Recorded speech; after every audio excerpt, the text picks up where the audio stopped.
안녕하십니까. PHC입니다.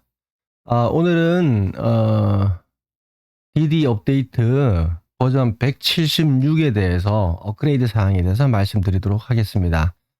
요거는 한 2주에 걸쳐서 짬짬이 좀 수정을 했고요. 수정한 사항들은 뭐 큰 수정 사항들은 한 개 있고, 나머지는 짜질구레한 그동안 발견이 안 됐던 이제 버그들 수정한 거였습니다. 어, 항상 이제 이게 업데이트를 하면서 이게 시간이 좀 많이 걸리거든요. 근데 이게 업데이트를 하면 할수록 사용하기가 좀 더 편해지고, 그 다음에 또 정확도도 더 올라가고 그런 걸 좀 느낄 수가 있어요. 이 DD를 사용하는 목적은 제가 영상을 올리긴 했는데, 우리가 길을 몰라서 내비게이션을 쓰는 건 아니죠. 같은 목적지라고 할지라도 최단거리로 가거나 아니면 최단시간으로 갈 수 있는 길이 있다고 한다면 응당 내비게이션을 쓰는 게 맞고요. 저는 운전을 아주 옛날에 해서 그러는데, 요즘 운전을 막 배우시는 분들은 이제 내비게이션 없으면 뭐 거의 운전을 못하다시피 하죠. 길을 못 찾으니까. 저 때만 하더라도 라떼는 말이야 지도로 보고 다녔어. 자, 보도록 하겠습니다.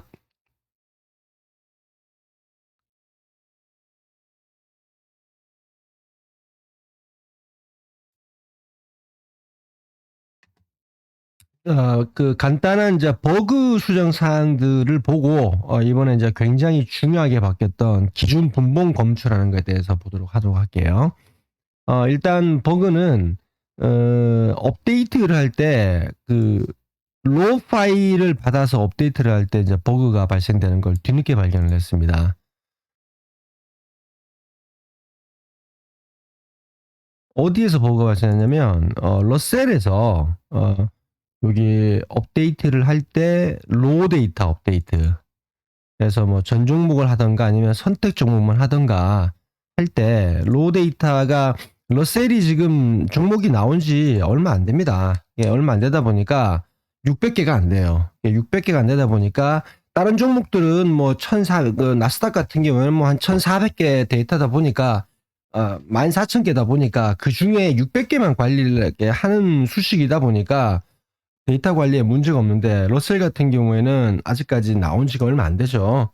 그러다 보니까 600개가 안 돼요. 일봉 데이터가.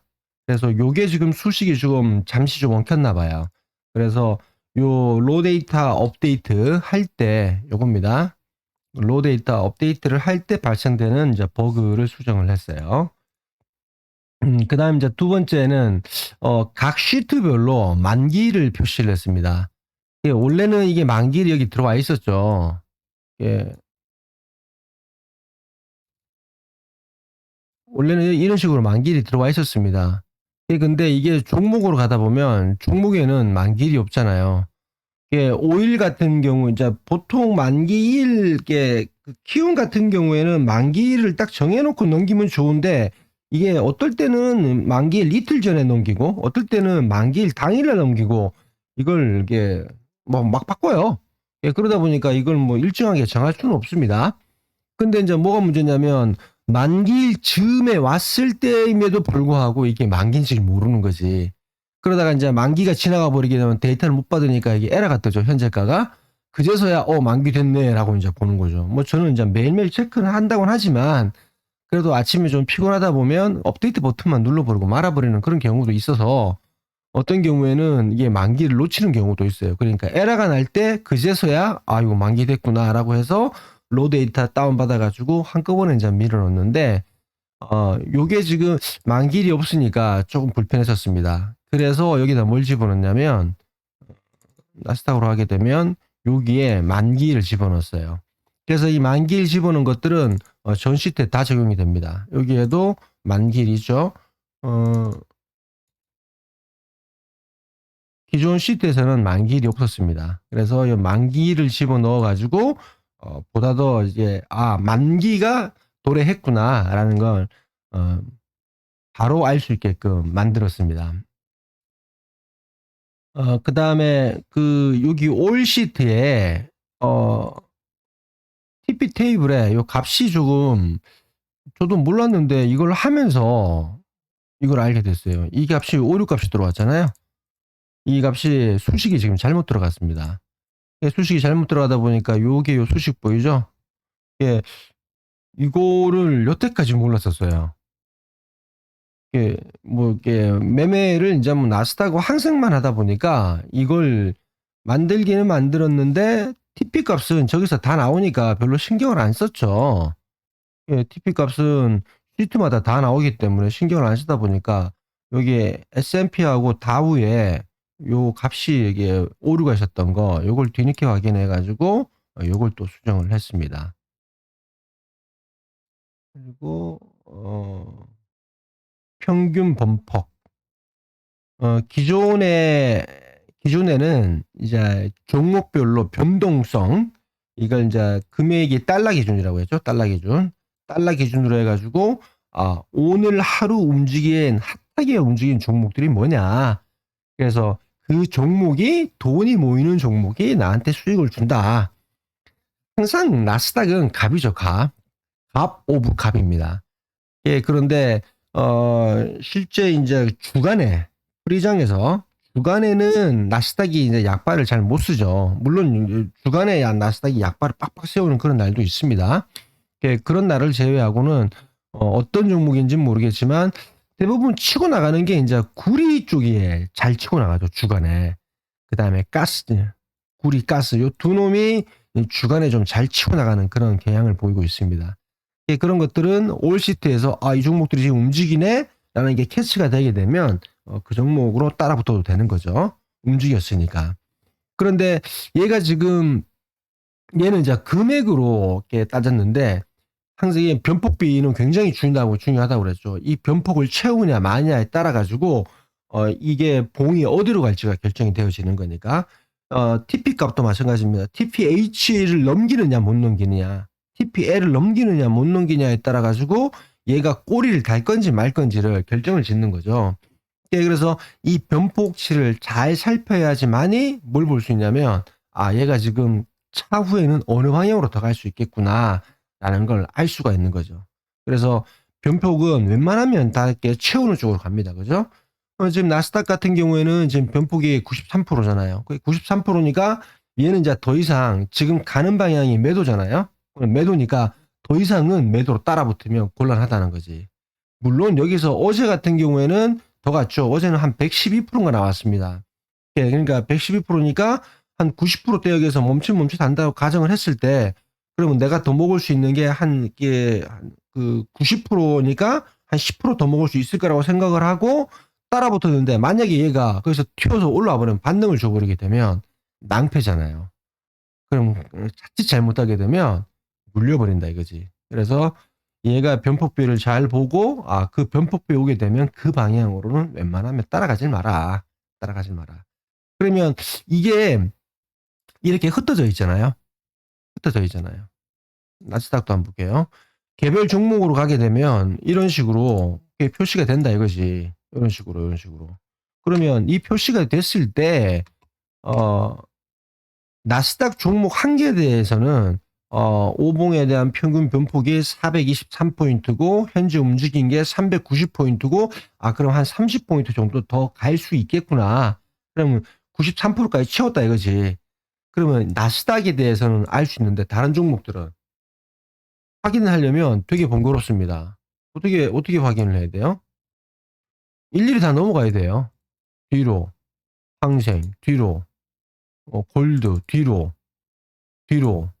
이렇게 확인을 하다 보니까 종목별로 변폭이 안 찬 놈을 이제 만약에 나스닥이 변폭을 거의 다 채워간다라고 한다면 그러니까 지금 오늘 같은 경우에는 이제 하방으로 쏘고 있었으니까 더 이상 하방으로 매도 포지션을 더 잡는 게 곤란하죠. 그러면 적당한 지점에서 이제 매수를 잡는 게 중요하다는 거지. 매수를 잡는 게. 그래서 매수를 어디에서 잡아서 홀딩을 할 거냐 말 거냐. 그거는 이제 트레이드 몫인 거고. 자, 그렇다고 한다면 다른 종목들의 연관관계를 고려를 했을 때 그러면 이것도 일괄적으로 볼 필요가 있다라고 해서 여기에 지금 그래프를 넣었습니다. 그래프를 넣어서 얘가 한눈에 종목들이 지금 변폭이 다 채웠다 안 채웠다는 걸 바로 알 수 있게끔. 그래서 지금 골드 같은 경우는 한참 못 채웠죠. 예, 골드 같은 건 요즘 약발이 없으니까. 그래서 대부분의 종목들이 다 채웠고 실버, 골드하고 실버하고는 같은 맥락으로 움직이려니까 실버도 안 되고 골드도 안 되고, 그다음에 가스 같은 경우는 100% 지금 다 채웠다, 그죠? 그다음에 쿠퍼, 구리는 아직 덜 채웠고, 그다음에 크루드 오일, 크루드 오일도 거의 다 채워가죠, 그죠? 예, 거의 다 채워갑니다. 그래서 이런 걸 한눈에 딱 보고, 이게 이제 야간에 본장이 움직일 때는 이게 별로 이게 효용성이 없어요. 왜 그러냐면 본장에서는 우리가 나스닥에 집중을 하잖아. 나스닥에 집중을 하다 보니까 이 종목들에 대한 상관관계를 보기가 좀 어려운데, 주간장에서는 개념이 좀 틀립니다. 왜냐면 주간에서는 가스하고 만약에 이제 그 구리가 움직인다고 쳐요. 그러면 가스하고 구리가 치고 나갈 때 요 위에서 보게 되면 치고 나가는 걸 여기에서 볼 수가 있어요. 가스하고 구리가 치고 나가는 걸 볼 수 있는데, 문제는 얘가 지금 변폭을 어느 정도 채웠는지는 모르잖아요. 그래서 그 변폭을 얼마큼 채웠는지 확인을 하는 건 한눈에 확인할 수 있게끔, 이걸 딱 보고 난 다음에 가스가 뭐게 지금 변동성이 좋아졌는데 현재 변폭이 한 50%밖에 안 된다 라고 한다면 어디로 가는 겁니까? 가스로 넘어가면 되고 쿠프로 넘어가면 되는 거죠. 어차피 주간에 나스닥이 잘 안 움직이잖아요. 그러면 안 움직인다고, 이게 어차피 안 움직인다고 했을 때 변동성이 적긴 해도 틱밸류가 높은 종목을 공략하는 게 수익성에 도움이 될 거라 이거죠. 그렇게 해서 이렇게 변폭비 차트를 별도로 이제 또 만들었어요. 그래서 이 차트는 한번 보시게 되면 한눈에 어떤 종목이 지금 변폭을 채웠다 안 채웠다라는 걸 알 수가 있는 거죠. 이런 생각을 어떻게 했을까? 요거는 이제 구독자 중에 한 분이 요걸 자꾸 이제 요 상관관계에 대해서 골드하고 오일하고 나스닥하고의 요 상관관계에 대해서 지금 집중적으로 파고들어서 연구하시는 분이 있습니다. 그래서 그분이 자꾸 얘기를 하시길래 그러나 보다라고 해서 얼마 전에 이제 구독자 문의사항 해가지고 그 파일 한 개 만들어서 동영상 찍은 거 있죠? 그게 이제 그분입니다. 그래서 그런 어떤 상관관계도 충분히 검토를 하는 게 좋겠다라는 이제 생각에서 이런 힌트를 얻어가지고 아직까지는 지금 매매 적용을 해보진 않았습니다. 예, 요거는 이제 다음 주부터 요걸 이제 유심히 저도 한번 지켜보고 이의 어떤 상관관계에 대해서 더 확인을 해봐야죠. 그런데 아니 그러면 이걸 상관관계를 확인을 하고 난 다음에 만드는 게 좋지 않냐? 문제는 이걸 만들기 전에는 상관관계를 비교를 못 하잖아요. 이게 한눈에 들어와야지 비교를 할 수 있으니까. 그래서 만들어서 적용을 해보고 이게 효과가 없다. 그럼 삭제하면 되는 거고. 이런 거 수정하는 건 일도 아닙니다. 그죠? 일도 아닙니다. 이런 건. 자, 그 다음에 자 마지막으로 이제 중요한 겁니다. 중요한 거. 기준 분봉을 검출할 수 있는 걸 만들었어요. 스태티스틱스에 통계 쪽에 가게 되면 이걸 만들었어요. 통계 쪽에 원래 이제 결사평균으로 잡았던 기준 그 통계값 얘에다가 요 놈을 추가로 더 집어넣습니다. 추가로 더 집어넣는데 요거에 대한 사용 방법은 주말 정도에 이번 주말에는 뭐 방송 보실 분 있으실란가 모르겠는데 주말 저녁에 토요일 저녁쯤으로 해서 요거는 이제 그 라이브로 해가지고 이 사용 방법을 설명을 하고 동영상 찍고 올리고 그다음에 그동안 또 이게 뭐 궁금했던 사항들 또 뭐 글로 이제 안 주신 분들 있으면 뭐 방송을 같이 이렇게 통해서 이걸 보도록 하겠습니다.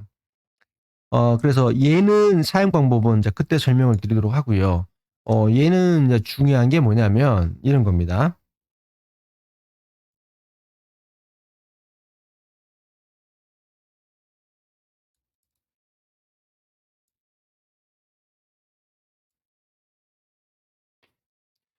미리 이제 선을 좀 몇 개 꺼놨는데요. 여기 나온 데이터로 여기 나온 데이터입니다.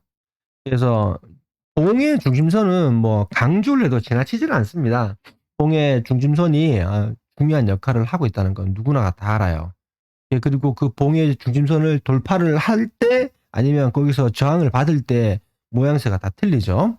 그래서 그런데 이제 문제는 이 봉의 중심선을 막 아무거나 막 끌 수는 없잖아요. 예, 그러면 봉의 중심선을 끊는 게 뭐냐? 제일 그 변폭이 큰 놈, 그 다음에 거래량이 많은 놈, 요런 놈이 의미 있는 봉이 되는 거죠. 의미 있는 봉이. 거래량이 안 실리고 봉이 작은 이런 놈들은 의미가 없죠. 이건 이제 주간에 움직이는 것들이죠. 야간에 이렇게 움직였던 거래량이 실리면 이것도 쭉 오게 되면 이건 거래량이 없잖아요. 그럼 이건 의미가 없는 거야. 이건 의미가 없는 거죠. 거래량이 실리면서 봉이 긴 이봉, 이봉을 찾아내야 되는데 문제는 이봉을 찾아내는 게 말이 쉽지가 않습니다. 왜 쉽지가 않느냐면, 자, 보세요. 이렇게 해버리면 어떻게 찾아 이거? 찾는 게 말처럼 쉽지가 않아요. 그래서 기준 분봉을 찾아가지고 기준 분봉에 중심선을 꺼야 되는데 중심선 끊는 건 막 끊겠다 이거지. 끌 수 있다 이거지. 그런데 저 봉이 의미가 있는 봉이냐 아닌 봉이냐라는 건 요렇게 확대를 해서 빼꼼시 봐야 돼. 빼꼼시. 딱 그렇다고 해서 자, 또 보세요. 이 60분봉 차트에서 이 선을 막 빼꼼시 이렇게 막 끊는다고 이제 생각을 해보자 이거죠. 이런 식으로. 이게 의미가 있다고 판단이 돼서 이제 껐다 이거지, 이런 식으로. 그럼 이게 다 의미 있는 선으로 작용을 하냐? 그건 또 아니라 이 말이지. 그래서 뭐 600봉을 뭐 600봉 기준으로 삼던, 여기 600봉이죠? 600봉 기준으로 삼던, 아니면 잘라가지고 300봉 기준으로 삼던, 아니면 1200봉 기준으로 삼던 의미 있는 값들에 대해서 뭐 5개, 10개, 아니면 뭐 20개를 추려낸 걸 가지고 띄워주게 되면 나는 거기에 선만 꺼주면 된다 이거지. 그리고 선을 꺼주는 게 지금은 선 끊는 게 봉 중심선 끊는 메뉴에 의해서 선을 끊는 거죠. 아직 요것도 지금 제대로 이게 제가 다른 분들하고 이제 그 얘기를 좀 나누는데 아직 이 HTS를 사용하시는 게 굉장히 이제 HTS를 아예 사용 못 하시는 분도 계시고 HTS 사용이 좀 전반적으로는 많이 서투십니다. 서툴다 보니까 뭐라고 얘기를 하게 되면 바로바로 이해를 못 하시더라고요. 하여튼 이렇게 지금은 이렇게 기준 분봉에 대해서 중심선을 이런 식으로 이제 끊는다 이거지. 이런 식으로 메뉴가 있으니까 메뉴 선택해서 좀 들어가면 됩니다. 메뉴 중심선 끊는 메뉴죠. 요거. 그렇게 해서 이 메뉴 선택하고 그냥 누르기만 하면 돼요. 누르기만 하면 되는데 이게 이렇게 되면 이제 봉을 일일이 찾아가야 되잖아요. 봉을 일일이 찾아간다는 얘기는 뭐냐면, 자, 엑셀에서 값이 나왔어. 그러면 여기 60분봉 기준이니까 60분봉 가볼게요. 그러면 60봉이 2월 12일 날 04시 봉이에요. 중요한 봉이란 걸 이제 알게 됐어. 그러면 뭘 해야 됩니까? 2월 12일로 가야죠. 좀 지우겠습니다. 2월 12일 날 2월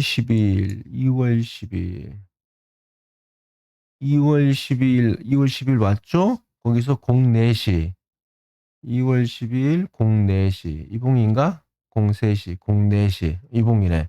그러면 2월 12일 04시 봉을 찾았다 이거지.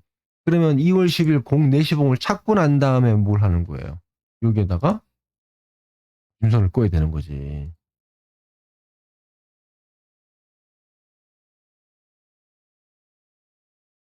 중심선을 이렇게 꺼야 되는 거죠. 불편하죠.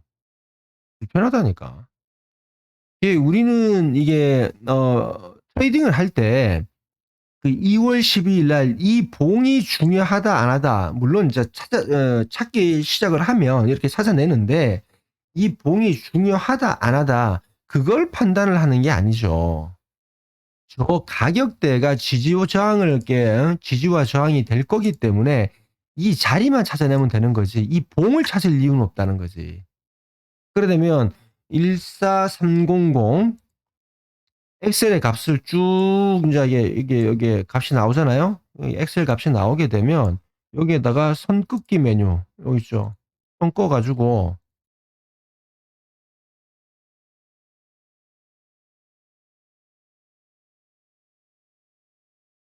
14300 이렇게 꺼 주면 끝나는 거지. 또 그다음에 뭡니까? 14341 14341 이렇게 꺼 버리면 되는 거예요.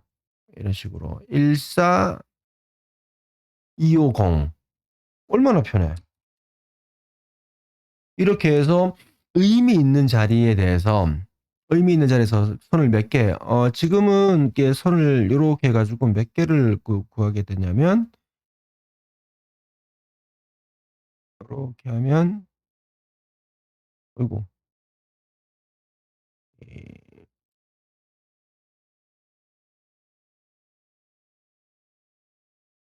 20개 되나?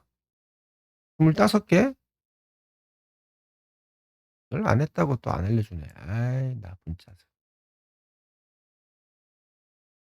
26 개요. 26 개. 여기 나오죠? 26 개. 그래서 26 개에 대해서 뭐 더 만들 수는 있는데 하트에 선 26개 끊게 되면 눈이 어지럽습니다.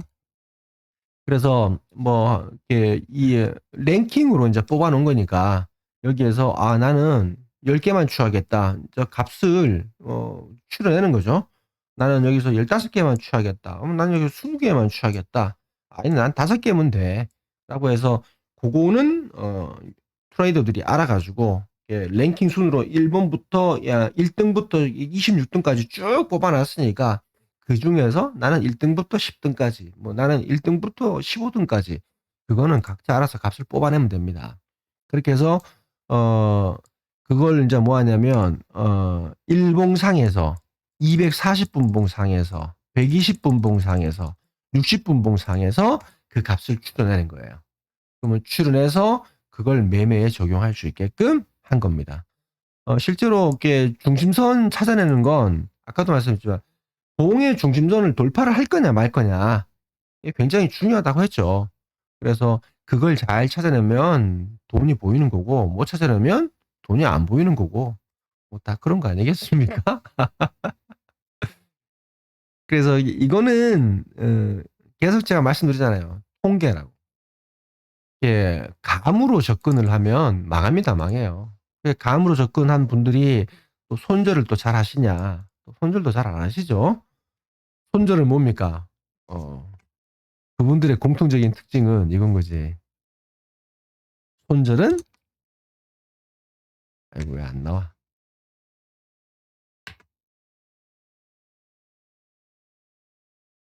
손절은 로스커에 나가죠. 손절은 로스커.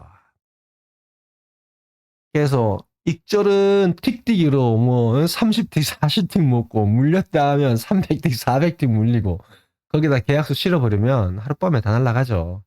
그래서 그런 매매를 좀 배제를 하셔야 됩니다. 그래서 이게 통계적인 관점에서 접근을 하시게 되면 그런 내동 매매를 안 하실 수가 있는 거죠. 그다음에 '아 나는 이 자리를 벗어나게 되면 어디에서 난 손절을 걸겠다.' 예 손절도 이게 자유롭게 걸 수가 있는 거고요. 그래 뭐 트레이딩을 한다고 하면 어 지금 어디야 여기서 지금 77 자리에 그러니까 77 자리니까 뒤집었으니까 이게 23 자리죠. 그럼 23 자리에서 딱 맞고 딱 올라오지 않습니까? 그래서 이런 중요한 포인트들이 걸리는 자리들에서 내가 잡았어. 잡았으면 홀딩을 해야죠. 홀딩을 해야 되는데 '어 이거는 아닌 것 같아.' 그러면 얼른 청산해야죠. 얼른 청산하고 청산하고 난 다음에 다음 절에서 한 번 더 기다려 보고 더 기다려 보고 그걸 무턱대고 인제 뭐 꽉 움켜쥐고 손절도 없이 그냥 기다리면 안 됩니다. 그죠? 예. 그래서 그런 걸 내동 매매를 하지 그러니까 통계적으로 접근을 하기 때문에 그런 내동 매매가 이제 최소한이 될 수 있도록 이제 만들어 주는 거죠. 아까도 말씀드렸지만 DDL이 내비게이션이 없다고 해서 어 길을 모른다고 해서 내비게 해주냐? 그건 아니라 이거지. 우리는 보다 최단거리, 그다음에 최단시간에 목적지에 가기 위해서 효율적으로 DDE를 쓰는 거지 아니라 이거죠. 그 TPH, TP값, 요게 지금 TPH, 그 다음에 TPM, TPL이죠. 그런데 차트에서 구현을 하긴 했지만 이 차트에서 구현되는 값은 오차가 있다. 오차가. 왜? 종가를 얘네들이 그러니까 키움에서 종가를 잡는 게 키움에서 종가를 잡는 게 아니죠. CM에서 종가를 잡아주게 되면 키움은 차트에서 뿌려줄 뿐입니다. 그런데 이 종가가 잡히는 게 일정하지가 않고 들쑥날쑥 해버립니다. 그러다 보니까 여기에 차트에 있는 이 종가만 가지고 값을 이렇게 쫙 뿌려주다 보니까 이게 안 맞아. 오차가 생겨요. 오차가. 그래서 정확한 값은 어디에 있다? 정확한 값은 이 값을 봐야 된다. 이 값을. 이 값을 봐야지만이 정확하다. 그런데 매번마다 선 긋기가 그러니까 오늘은 오차가 있는지 없는지만 봐주면 돼요. 그래서 TPH 값이 14218 그러면 오늘의 TPH 값이 14228 218인데 둘둘 사로 지키잖아요. 아 그럼 오차가 조금 있네. 오차 감안하셔서 대응을 하시면 되는 겁니다. 그래서 지금 만약에 이제 얘가 오늘 상방으로 쏜다고 한다면 자 여기서는 그림이 참 좋았죠. 상방으로 딱 갈 모양 만들어 놨습니다. 그죠? 그러면 돌파하고 음봉 하나 주고 양봉 돌릴 때 이제 따라 붙게 되면 뭐 얼만큼인지 몰라도 하여튼 먹긴 먹죠. 먹긴 먹습니다. 무조건 먹어요. 그런데 얘가 오늘 상방으로 더 가려면 뭘 하면 안 돼요? 얘 다시 밀려 내려와 가지고 이 TPH를 훼손을 하면 안 되는 거지. TPH를 훼손을 한다는 얘기 뭡니까? 얘가 훼손을 했다라고 한다면 어디까지 갈 수 있는 거예요? 최소한 TPM까지 가고 최소한 어디까지 간다? TPM까지 간다 이거지. TPM까지. 그리고 더 가게 되면 어디까지? TPL까지는 찍어버린다 이거지. 그래 경우에 따라서는 TP에서 이 값 처리를 잘하게 되면 어떡합니까? TPL에서 다시 밀려 올라오는 거고 여기서 처리를 잘못하게 되면 밀려 내려가는 거고 밀려 내려가게 되면 그날은 변폭을 어디로 밀어버리는 거야? 변폭을 하방으로 다 밀어버리는 거죠. 하방으로. 예, 그러니까 이 값들만 유심히 여기서 값이 어떻게 처리되는지만 딱 유심히 살피게 되면 뭘 할 수 있는 거예요? 내가 어디서 진입을 해야겠다라는 걸 이제 알 수가 있는 거죠. 그러면 장 초반에 이런 것들 아주 따끈따끈하죠. 돌파 못했어. 돌파 못했어. 그럼 얘 어디로 가야 됩니까? 밑으로 갈 가능성이 높다는 거지. 왜? 이게 TPH선을 갖다가 아침에 뚫었어. 여기 위에서 놀았어. 그러면 여기 지지받고 올라가는 건 괜찮은데 이걸 훼손을 하고 내려왔잖아요. 그러면 내려왔으니까 다시 올라오게 되면 뭐예요? 이게 저항으로 걸릴 거라 이거지. 저항으로 걸리는 순간 이게 뭐가 되는 겁니까? 오늘은 윗꼬리. 답이 딱 나오죠? 윗꼬리. 그냥 밑으로 빠지면 어디까지 빠진다? 지금 TPM까지 내려왔다가 올라왔다 내려왔잖아요. 그럼 얘는 무조건 어디까지 간다? TPL까지 무조건 간다. 무조건. 시간이 걸려서 그러지. 무조건 간다. 그러면 TPL에서 이게 청산을 했어. 그럼 TPL에서 뭘 해야 되는 겁니까? 얘가 TPL이 어떻게 처리되는지를 봐야죠. TPL이 어떻게 처리되는지 봐야지만이 얘가 추가적으로 또 뺀다 안 뺀다를 이렇게 확인할 수가 있는 거죠.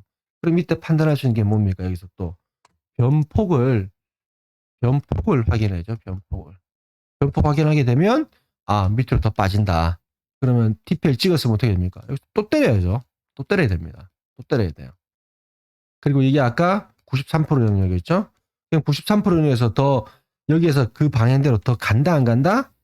그 방향대로 진입을 한다 안 한다? 하면 안 된다. 그 방향대로.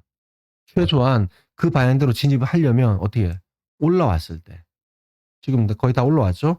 올라왔을 때 진입을 해야 되는 거지. 여기서 무턱대고 93%나 채웠는데 여기서 매도를 따라붙어. 물리기 딱 십상입니다. 근데 얘가 이제 여기에 올라와가지고 TPL에서 다시 밀려 내려오면 탈출할 수 있으면 감사한데 벌써 이게 올라온 게 몇 프로예요? 무지막지하게 올라왔죠. 무지막지하게는 아니고 많이 올라왔죠. 0.8% 올라왔습니다. 0.8%면 사실 좀 버티기가 좀 힘들죠. 0.8% 올라왔으면. 그래서 이런 걸 통계적인 점에서 접근을 하게 되면 이 뇌동매매는 안 할 거라 이거지. 그리고 보다 효율적으로 어느 자리에서 진입할지 진입 포인트가 서서히 보일 거고요. 그래서 물론 DD를 만드는 건 어렵습니다. 쉽지 않아요. 많이 어려워요. 어려운데 근데 이런 걸 생각을 해 보셔야죠. 누군가가 만들었어. 그럼 내 것으로 만들면 되잖아. 차트도 마찬가지예요. 이제 제가 항상 얘기하지 않습니까? 차트도. 내 걸로 만들었어. 그럼 그게 중요한 거지. 근데 문제는 이런 거지. 내가 DD를 만들면 곳곳에 내가 어떤 기능을 심어놨기 때문에 내가 차트를 만들면 어떤 생각으로 차트를 만들었기 때문에 어떤 자리에서는 어떤 반등이 올 것이다. 이런 걸 사전에 어느 정도 감을 잡고 이렇게 매매에 임할 수가 있잖아요. 얘도 마찬가지고. 근데 문제는 내가 안 만들었기 때문에 뭘 하는 거야. 그냥 맨땅에 헤딩하는 거에는 달리 방법이 없는 거예요. 그렇기 때문에 DD는 만드는 것도 어렵지만 쓰는 것도 어떻게 보면 더 어렵습니다. 왜? 이런 걸 이게 경험이 없다 보니까 이걸 어떻게 쓰는지 어리버리버리 하다 보면 어려운 게 더 어렵게 느껴지는 거거든. 그래서 DD를 쓰는 것도 공부를 하셔야지 DD를 쓸 수 있는 거지. 공부도 없이 DD를 쓰겠다. 안 돼요. 안 돼. DD는 굉장히 유용한 거지만 공부가 필요하다. 공부 없이는 이 DD는 사용 안 하는 게 낫다. 괜히 공부 없이 DD 사용한답시고 이게 엑셀 파일 하나 딱 띄워놔 버리게 되면 이게 눈만 자꾸 돌아가죠. 눈이 자꾸 돌아가게 되는데 매매를 언제 해. 그래서 이거는 공부를 따로 해야 된다. 그러니까 DD 사용법에 대해서는 뭐 굉장히 지금 제가 자세하게 설명을 했습니다. 물론 이게 100%는 아니에요. 다 오픈하면 저는 뭐 먹고 삽니까? 아니, 저도 먹고 살 수 있는 건덕지를 마련해야지. 그래, 여기 보게 되면 이 사용법 리얼하게 많이 올려놨죠. 그래서 DD를 어떻게 뭐 다운받아가지고 뭐 어떻게 해야 된다. 실행은 어떻게 하고 사용은 어떻게 되고 여기 들어있는 기능은 어떤 게 돼 있고 실제로 이제 중요한 거 우리가 매매에 어떻게 활용을 할 거냐. 이런 것들이 상세하게 기록되어 있습니다. 그래서 이런 것들은 보고 하셔야 되는데 지금 조회수를 보게 되면 공부를 안 하시죠. 공부를 그러니까 첫 대목은 반짝해. 첫 대목은 이런 식으로 반짝하는 거 보면 나름 이제 관심을 가지고 있었던 거지. 그런데 이게 사용법이 좀 어려워 보이거든. 그러니까 뭐 이게 우리 구독하시는 분들도 실제로 이제 DD 파일을 받아갖고 띄워는 봤는데 어렵거든. 그러니까 이제 중간에 이제 포기를 하시는 것 같아요. 그래서 만약에 포기를 안 하셨다고 한다면 이게 지금 제 채널의 구독자 수가 42분인가 돼요. 그러면 이 조회수가 42번이 아니죠. 42에 곱하기 10 나와야죠. 10. 왜? 이걸 한 번 봐서는 이게 모르는 거니까. 보고 또 보고 또 보고 해야 되는데. 그러면 이 동영상 한 개 한 420번 찍혀야 되는데 420번이 아니라 42번도 안 찍히잖아. 그걸로 봐서는 공부 안 하신다는 거지. 그래서 뭐 제가 아무리 뭐 좋으니까 이게 통계적인 관점에서 접근하시라고 백날 얘기해봐야 소용이 없는 거고 그거는 이제 그분들이 우리 트레이더들이 이제 깨달으셔야 되는 거죠. 뭐 돈을 버시면 좋은 거고 근데 돈을 잃고 공부를 하겠다 이런 생각은 웬만하면 하지 마세요. 돈 잃기 전에 공부를 해서 돈 잃는 걸 막아야지. 돈을 안 잃으면 어떻게 됩니까? 돈을 이제 벌 수가 있는 거죠. 근데 돈 잃어버릴 거 다 잃어버리면 그만하겠습니다. 자, 오늘은 DD 버전 176 업그레이드 버전에 대해서 설명을 좀 드렸고요. 설명드린 거에 대해서는 그 동영상 올리는데 그중에서 봉 중심선의 기능에 관련돼서는 요거는 좀 사용법을 설명을 해야 되니까 요거는 내일 저녁에 요거는 이제 온라인 방송으로다가 한번 띄워보도록 하겠습니다. 모두들 고생하셨고요. 즐거운 주말 되시길 바라겠습니다. 감사합니다.